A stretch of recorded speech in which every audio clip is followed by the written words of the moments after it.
मैं जितेंद्र त्यागी एक बार फिर से स्वागत करता हूं आपका आपके अपने YouTube चैनल सक्सेस पॉइंट पर। आज की इस वीडियो में साथियों हम घनफल निकालना सीखेंगे। वैदिक विधि से किसी भी संख्या का घन 5 से 10 सेकंड के अंदर निकाला जा सकता है। यहाँ हमारे पास घन निकालने की 3 विधियां हैं। सूत्र निकलम के द्वारा घनफल, उपसूत्र आनुरूपेण के द्वारा घनफल निकालना और तीसरा है सूत्र एकाधिकेन पूर्वेण के द्वारा घनफल निकालना। तो साथियों बहुत इंटरेस्टिंग वीडियो होने वाला है और आपके वीडियो ये काम का भी है। परीक्षा में भी यहाँ से प्रश्न पूछे जाने के चांसेस बन जाते हैं।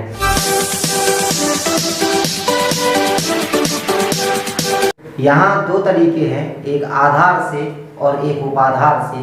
तो मैं दोनों तरीकों से सूत्र यहाँ लिख देता हूँ जिससे आपकी समझ में आएगा। तो साथियों किसी भी संख्या का घन निकालने के लिए हमें क्या करना है, सबसे पहले संख्या प्लस 2 गुणा विचलन ऑब्लिक लगाएंगे 3 गुणा विचलन का वर्ग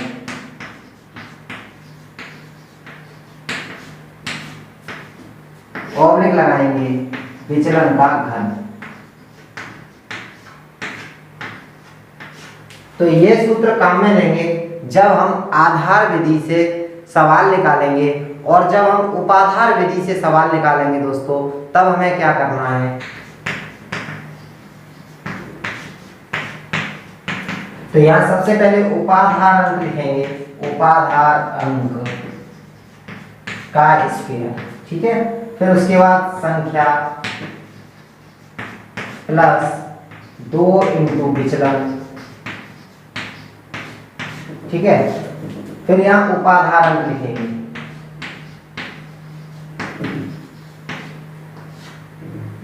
तीन गुणा विचलन का स्क्वायर, फिर तीसरे खंड में विचलन का क्यूब। तो साथियों यहाँ मैंने आधार विधि और उपाधार विधि दोनों से प्रयुक्त होने वाले सूत्रों को मैंने लिखा है। यहाँ एक जैसे ही दोनों सूत्र हैं, केवल उपाधार अंक जो है वो यहाँ उपाधार अंक का स्क्वायर आगे लग जाता है और मध्य खंड में उपाधार अंक आ जाता है। बाकी सूत्र ज्यों का त्यों है। इसमें उपाधार अंक नहीं होता तो यहाँ संख्या प्लस 2 गुणा विचलन, 3 गुणा विचलन का स्क्वायर और तीसरे खंड में विचलन का क्यूब। और जब हम उपाधार अंक काम में लेंगे दोस्तों, तो यहाँ आगे उपाधार अंक का स्क्वायर से गुणा हो जाएगा, ऐसे ही मध्य खंड में उपाधार अंक से गुणा हो जाएगा और तृतीय खंड अपना ज्यों का त्यों रहेगा। अब हम इससे जुड़े सभी प्रश्नों को भी सॉल्व करते हैं। 21 नंबर का क्वेश्चन दे रखा है 14 का घन, ये निकालना है। तो सबसे पहले हम यहाँ आधार की गणना करेंगे। दोस्तों आधार कितना हो गया मेरे पास, आधार देखेंगे, आधार 10। संख्या को देखते हुए आधार लेना है। संख्या मेरे पास 14 है तो आधार मैंने 10 ले लिया। फिर विचलन निकालेंगे, विचलन होता है संख्या माइनस आधार। तो 14 में 10 लगाएंगे तो 4 बचा, ठीक है। यहाँ आधार और विचलन ये दोनों गणना होने के बाद हम उस सूत्र में मान रखेंगे जो अभी हमने पढ़ा है, संख्या प्लस 2 गुणा विचलन। तो यहाँ देखो संख्या प्लस 2 गुणा विचलन कितना है अपना 4। पहला खंड खत्म, पहले खंड का काम हमारा समाप्त हो गया। दूसरा खंड में क्या आएगा, 3 गुणा विचलन का स्क्वायर, विचलन कितना है 4 का स्क्वायर और तीसरे खंड में विचलन का क्यूब। तो ये हमने जो प्रोसेस थी, जो हमारा सूत्र था, उस सूत्र में हमने केवल मान रखे हैं साथियों। और सूत्र भी ऐसा नहीं है कि हमें याद ना हो। यदि आपने वर्ग संक्रियाएं शुरू से पढ़ी हैं, मेरे पिछले वीडियो भी आप चेक कर सकते हैं, तो आपको यहाँ भी कोई समस्या नहीं आएगी दोस्तों। साथ ही यहाँ आगे संक्रिया करते हैं तो 4 का गुणा 2 से करेंगे तो 8 में 14 जोड़ेंगे तो 22 हो जाएगा। और यहाँ देखिए 4 का वर्ग करेंगे तो 16 का गुणा 3 से करेंगे 48। और यहाँ देखिए 4 की घात 3, 4 चौके 16 और 16 चौक 64। तो यहाँ देखिए मेरे पास मैंने तीनों खंडों में जो संख्याएं आई मैंने लिख ली। अब तीसरी बार में जो हमारा उत्तर आएगा वो कैसे निकालेंगे, एक अंक लिखेंगे नीचे और अगला जो अंक है वो बगल वाले खंड में जोड़ देंगे। क्यों? क्योंकि यहाँ आधार में एक शून्य है अगर 2 शून्य होंगे तो दोनों के दोनों अक्षर लिख देंगे, ठीक है ना। अगर 3 शून्य है तो 3 अक्षर कॉपी करके लिखेंगे, यहाँ एक जीरो की वृद्धि अपने आप कर लेंगे। तो ये क्वेश्चन के हिसाब से है दोस्तों, यहाँ आधार में एक जीरो है तो हम एक अक्षर ही कॉपी करके लिखेंगे, अगला अंक अगले जो बगल वाले खंड है उसमें जो संख्या दे रखी है उसमें जोड़ देंगे। तो ये 6 मैंने इधर जोड़ दिया, 48 में 6 जोड़ने के बाद 54 हो गया दोस्तों। 54 का 4 लिखा और जो 5 बचा वो मैंने इधर जोड़ दिया, 22 और 5 दोस्तों 27 हो गई, ठीक है। तो ये 2744, ये 14 का घन आ गया। तो यहाँ मेरे हिसाब से शायद आपको कोई प्रॉब्लम नहीं होगी। साथियों अगला सवाल देखते हैं। 97 का घन निकालना है तो सबसे पहले आधार की गणना करेंगे। आधार हो जाएगा 100 और विचलन निकालेंगे तो 97 में से 100 घटाएंगे तो माइनस के 0.3, ये हमारे पास विचलन प्राप्त हो गया। अब हमें क्या करना है, संख्या प्लस 2 गुणा विचलन ऑब्लिक 3 गुणा विचलन का वर्ग ऑब्लिक विचलन का क्यूब, ठीक है। यहाँ तक कोई डाउट नहीं है दोस्तों, कोई समस्या नहीं है। तो अब हम इसे कैलकुलेट करेंगे दोस्तों, तो माइनस के 3 का गुणा 2 से करेंगे तो माइनस के 6 हो जाएगा, और माइनस के 6 का गुणा जब इस प्लस से करेंगे तो प्लस का भी साइन चेंज होकर माइनस हो जाएगा। तो 97 माइनस 6, पहला ऑब्लिक खत्म, ठीक है। दूसरा देखो 3 का गुणा 3 का स्क्वायर करेंगे तो 9 हो जाएगा, 9 का 3 से गुणा करेंगे तो 27, और ये भी 3 का क्यूब माइनस के 27। यहाँ तक कोई डाउट नहीं है दोस्तों। उसके बाद हम क्या करेंगे कि यहाँ देखो 91, ये 27 और ये माइनस के 27। अब हम क्या करेंगे दोस्तों, ये माइनस के 27 है, ये तो हम नहीं लिख सकते, तो हम क्या करेंगे, हम यहाँ से एक अंक कम करके इस तरफ ले जाएंगे। जैसे ही हम यहाँ से एक अंक कम करके इस तरफ ले जाएंगे तो यहाँ 26 बचेगा, और वो एक इस खंड में आकर के 100 का काम करेगा, क्योंकि आधार कितना है 100। तो ये देखिए दोस्तों 91, यहाँ 26, ठीक है ना, और यहाँ ये जब एक इधर आया तो ये 100 बन गया, और 100 में से 27 घटा देंगे। साथ ही 100 में से 27 गए तो 73, दोनों अंक लिख देंगे क्योंकि आधार में 2 जीरो है। फिर 26, ये भी जो का क्या लिख देंगे क्योंकि आधार में 2 जीरो है, और 91।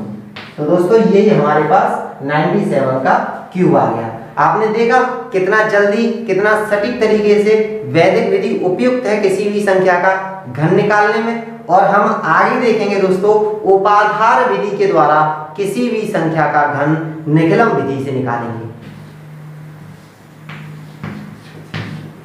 क्यों। तो यहाँ भी दोस्तों सबसे पहले आधार निकालेंगे।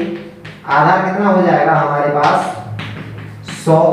उपाधार अंक निकालेंगे, उपाधार अंक कितना हो जाएगा 4, क्यों, क्योंकि ये संख्या 400 के पास है। साथ ही ये चीज तो आपको बिल्कुल समझ में आ रही है ना। आधार निकाल लिया, उपाधार अंक निकाल लिया, फिर उपाधार निकालेंगे, उपाधार आएगा 400, और विचलन निकालेंगे साथियों।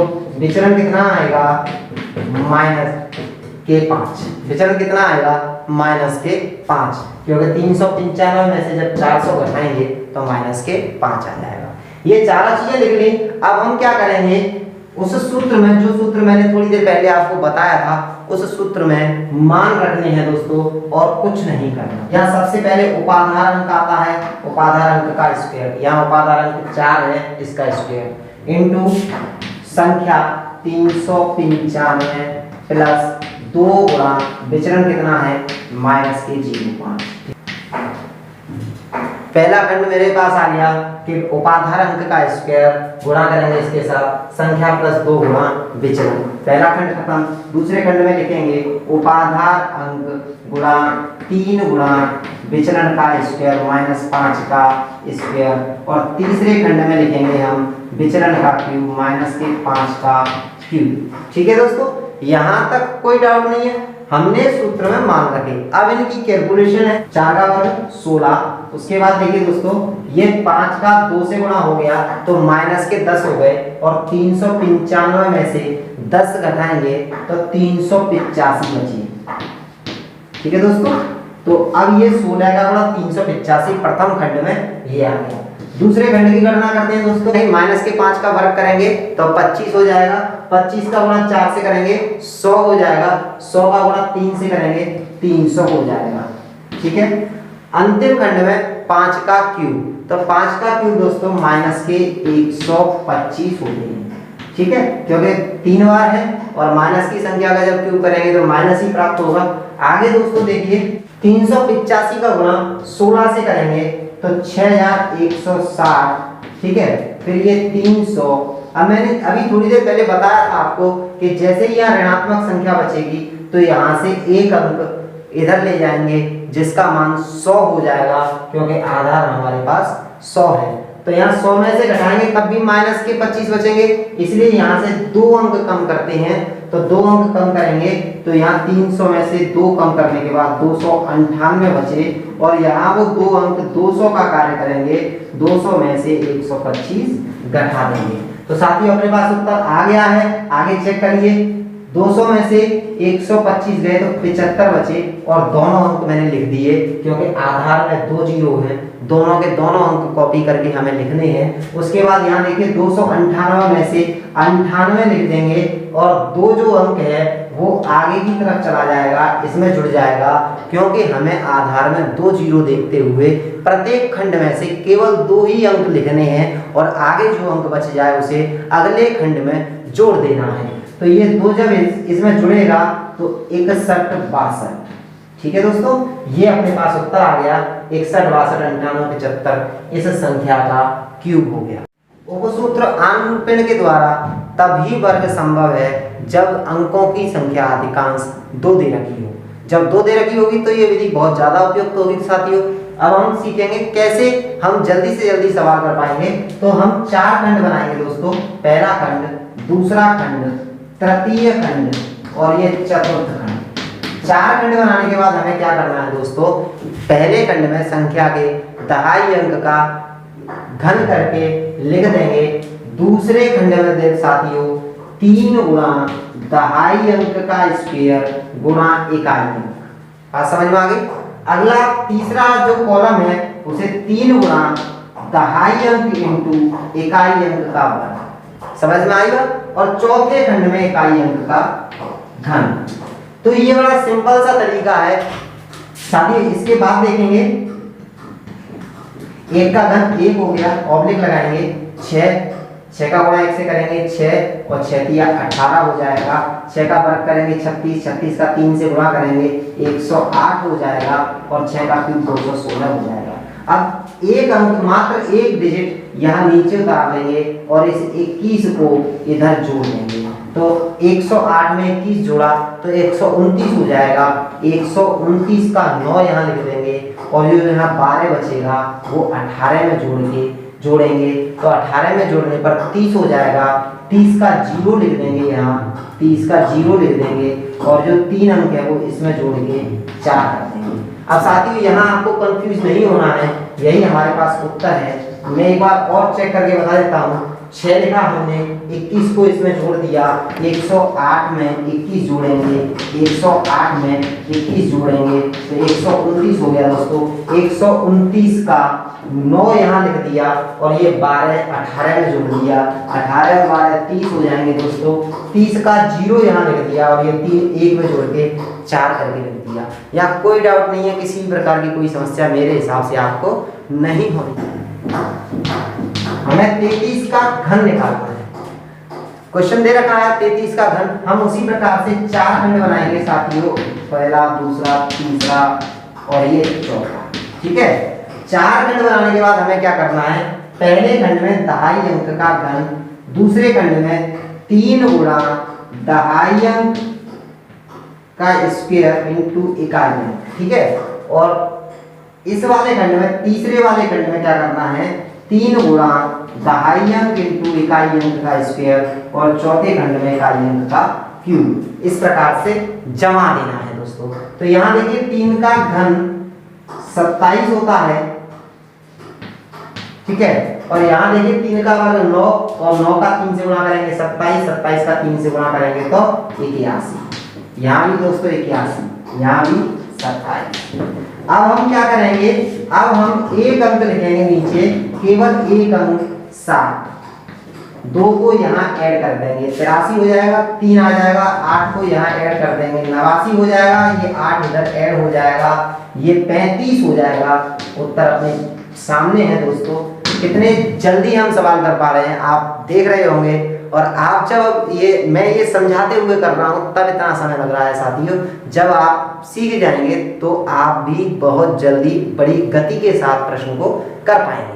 एकाधिक पूर्वेण के द्वारा हम किसी भी संख्या का घन कैसे निकालेंगे, तो सबसे पहले दहाई अंक का वर्ग, दहाई अंक का वर्ग इनटू इसका एक आधी, ठीक है,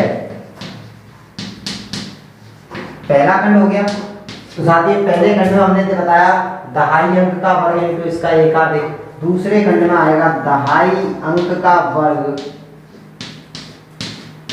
इनटू विचलन, तीसरे खंड में देखिए दोस्तों 3 गुणा दहाई अंक इनटू इकाई अंक का वर्ग, और चौथे खंड में दोस्तों इकाई अंक का क्यूब। इस सूत्र को काम में लेते हुए हमें सवाल करना है। यहाँ विचलन थोड़ा सा अलग तरीके से निकाला गया है दोस्तों, विचलन पे थोड़ा ध्यान दें। हम पहले सभी विधियों में जब विचलन निकालते थे तो विचलन संख्या माइनस आधार होता था। यहाँ साथियों विचलन में थोड़ा सा ध्यान देने की आवश्यकता है। विचलन है 3 गुणा इकाई अंक -10। तो साथियों ये आपको बड़ा विशेष ध्यान रखना है और इस सूत्र को बिल्कुल याद कर लेना है दोस्तों। तो एकाधिकेन पूर्वेण विधि तब ही उपयुक्त है जब अंकों की संख्या 2 हो। यदि अंकों की संख्या 3 है तब भी हम वहां 2 अंकों की तरह ही व्यवहार करेंगे।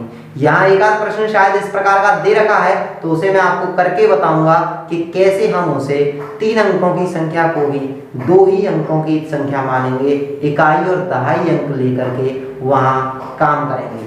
आगे देखिए दोस्तों इसको कैसे याद करें। तो यहाँ दहाई अंक आया, दहाई अंक का वर्ग इनटू इसका एक आधी, दहाई अंक का वर्ग इनटू विचलन, और फिर तीसरी बार ही दहाई अंक आया।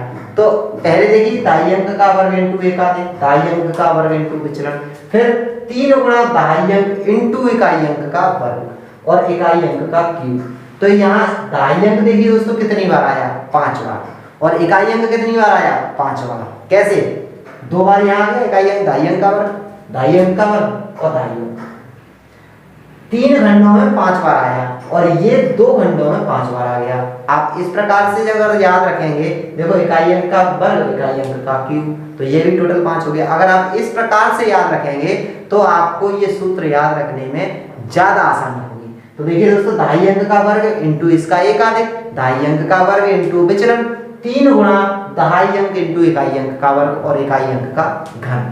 तो बहुत आसान है, किसी प्रकार की कोई समस्या नहीं है। आगे मैं सवाल करवाता हूं साथियों, आपको और भी आसानी से बहुत अच्छी तरह से दोस्तों समझ में आ जाएगा। ये विचरण आपको बड़े ध्यान रखना है। विचरण का मतलब है 3 गुणा इकाई अंक, इसमें से 10 को घटाएंगे तब हमें विचरण प्राप्त हो पाएगा साथियों। तो साथियों हमें क्या करना है, सबसे पहले हमें विचरण निकालना है। यहाँ विचरण निकालेंगे साथियों, विचरण का ध्यान रखना है। 3 गुणा इकाई अंक -10 कितना आ गया, 5। ठीक है, ये हमें विचरण की गणना हमको सबसे पहले करनी है। उसके बाद क्या करेंगे, देखिए दोस्तों दहाई अंक का वर्ग इनटू इसका एक आधी।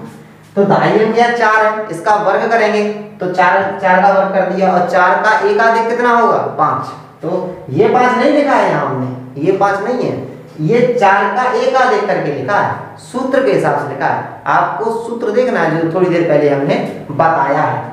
दहाई अंक का वर्ग इनटू इसका एक आधे, फिर अगले खंड में लिखेंगे दहाई अंक का वर्ग इनटू विचलन। विचलन कितना आया है दोस्तों, 5। ठीक है, इसके बाद लिखेंगे दोस्तों 3 गुणा दहाई अंक इनटू इकाई अंक का वर्ग चौथा खंड है इकाई अंक का क्यूब। कितना आसान है दोस्तों, बड़ा बहुत आसानी से आप जल्दी और कर पाएंगे साथियों। तो देखो यहाँ मैं कैलकुलेशन कर देता हूँ। 4 का वर्ग किया 16 और 16 का 5 से गुणा किया 80, ठीक है। इसके बाद तो देखिए दोस्तों 4 का वर्ग किया 16, 16 का 5 से गुणा किया 80, ठीक है दोस्तों। यहाँ देखो 5 का वर्ग किया 25, 25 का 4 से गुणा किया 100, 100 का 3 से गुणा किया 300 और यहाँ देखिए दोस्तों 5 का क्यूब 125। कोई डाउट नहीं, किसी प्रकार की कोई दिक्कत नहीं है आपको। अब क्या करना है, एक अंक लिखना है आपको 5 और ये 12 इस तरफ जुड़ जाएगा। 12 यहाँ जुड़ते ही 312 हो जाएगा, 312 का 2 यहाँ आ जाएगा और जो 31 है वो इस तरफ जुड़ जाएगा।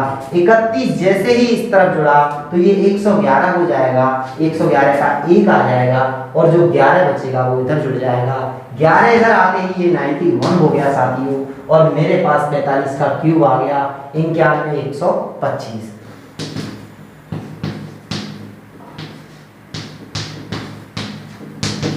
आगे हम 32 नंबर क्वेश्चन करके देखते हैं, क्योंकि यहाँ अंकों की जो संख्या है वो 3 है और मैंने तुम्हें बताया कि इस विधि से अंकों की संख्या 2 तभी तक उपयुक्त है। यदि अंकों की संख्या 3 है तो उसे भी हम इकाई और दहाई के अंक ही बना लेंगे। यहाँ इकाई का अंक 6 और दहाई का अंक 10 माना जाएगा, पूरा 10 माना जाएगा दहाई का अंक। तभी हम इस सवाल को इस विधि के द्वारा एकाधिक पूर्वण के द्वारा कर पाएंगे। तो सबसे पहले हम यहाँ विचरण निकालेंगे दोस्तों। विचरण कितना आएगा, विचरण निकालेंगे। विचरण निकालने के लिए क्या करना है, 3 गुणा इकाई अंक, इकाई अंक से 3 का गुणा करेंगे 6 3 18, 10 घटा देंगे तो क्या आ गया विचरण हमारे पास साथियों 8। अब 8 के हिसाब से हम सवाल को करते हैं, इस विचरण के अकॉर्डिंग हम सवाल को करेंगे। तो सबसे पहले दहाई अंक का वर्ग, तो दहाई अंक कितना है अपने पास 10, 10 का वर्ग इंटू इसका एकाधिक, दहाई अंक का वर्ग इंटू इसका एकाधिक, ऑब्लिक लगाएंगे दहाई अंक का वर्ग इंटू विचरण, फिर ऑब्लिक लगाएंगे, फिर आगे लिखेंगे 3 गुणा दहाई अंक इंटू इकाई अंक का वर्ग, ठीक है, कोई दिक्कत नहीं। और चौथे खंड में इकाई अंक का घन। बताओ यहाँ तक क्या दिक्कत आ रही है, कोई समस्या नहीं, बस आपको अगर सूत्र याद है तो आपको वैल्यू करना है, वैल्यू पुट करना है। अगर आप पे वैल्यू पुट करना आ गया तो आप क्वेश्चन को तुरंत सॉल्व कर पाएंगे। ये दोस्तों ये चीजें गणित की नींव है। अगर आपकी ये चीजें मजबूत हो जाती है तो आपको गणित में कभी डर नहीं लगेगा, आपको गणित से लगाव होगा और जब ये लगाव होगा साथियों आप बहुत कुछ करने के काबिल बन पाओगे। मैं चाहता हूं कि आप समझ के पढ़ें, आप हर स्टेप को मेरे साथ बोल के पढ़िए। बोलने से पढ़ना आता है, सुनने से पढ़ना आता है, देखने से पढ़ना आता है। मैं आपको ये भी बताऊंगा कि कैसे कैसे हम लोग सीख सकते हैं, किस प्रकार से हमारी कंसंट्रेशन पावर बढ़ जाती है और हम क्या करके हम अपने आप को अधिक काबिल बना पाएंगे। तो दोस्तों यहाँ आगे ये सवाल करते हैं, कैलकुलेशन रहेगी दोस्तों 10 का वर्ग करेंगे 100, 100 का गुणा 11 से करेंगे 1100, ठीक है। ये 100, 100 का गुणा 8 से करेंगे 800। इसके बाद देखिए दोस्तों 6 का वर्ग किया, 6 का वर्ग 36, 36 का गुणा 3 से किया 108, 108 का 10 से गुणा किया तो 1080 और 6 का क्यूब निकालेंगे तो 216, ठीक है। और अगले स्टेप में हमारे पास इसका उत्तर आ जाएगा दोस्तों। तो कैसे निकालेंगे, इस 6 को हम लिखेंगे 6 और ये जो 21 है साथियों वो मैंने इसमें जोड़ दिया तो 1080 में 21 ऐड कर दिए तो हमारे पास 1101 हो गए। 1101 के मैंने 1101 में से 1 यहाँ लिख लिया, बचे हुए 110 यहाँ ऐड कर दिए मैंने। जैसे ही 110 यहाँ ऐड किए तो यहाँ ये 910 हो जाएंगे। 910 का 0 हम लिख लेंगे और जो 91 बचा, 910 में से 0 यहाँ लिख लिया, 91 इधर ऐड हो जाएगा तो 1191। साथियों कहीं कोई दिक्कत नहीं है, किसी भी प्रकार से कोई समस्या नहीं है। अगर आपको यहाँ ये कैलकुलेशन में दिक्कत आ रही है तो आप अलग से जोड़ के भी यहाँ लिख सकते हैं। 6 का अंक लिख लिया, इस 1080 में 21 को जोड़ा, जैसे ही मैंने 21 को जोड़ा, मैं यहाँ लिख देता हूँ, आपका डाउट खत्म होना चाहिए। 1011 1101 हो गया। 1101 में से मैंने 1 को यहाँ लिख लिया और ये बचा हुआ 110 इसमें जोड़ दिया। जैसे ही इसमें 110 जोड़ा तो 0 1 9 910 हो गया। इस 910 का 0 यहाँ लिख लिया और ये 91 इसमें जोड़ दिया। 1100 में 91 जुड़ते ही 1191 हो गया साथियों। और क्योंकि यहाँ आगे हमारे पास कोई खंड नहीं है इसलिए हमने ये पूरी संख्या यहाँ लिख दी। तो हमने देखा 106 का जो घन है 1191 ये आ गया है। बहुत ज़्यादा टाइम नहीं लगा साथियों, मैंने आपको समझाते हुए बताया तब इतना समय लग रहा है। जब आपको आ जाएगा तो आप कितने जल्दी सॉल्व कर पाएंगे। आपको प्रैक्टिस करनी होगी, थोड़े से क्वेश्चंस पे आप प्रैक्टिस कीजिए। साथियों, कोरोना से लड़ने में देश की मदद कीजिए, घरों में रहिए, सुरक्षित रहिए। मिलते हैं अगले वीडियो में, तब तक के लिए जय हिंद जय भारत।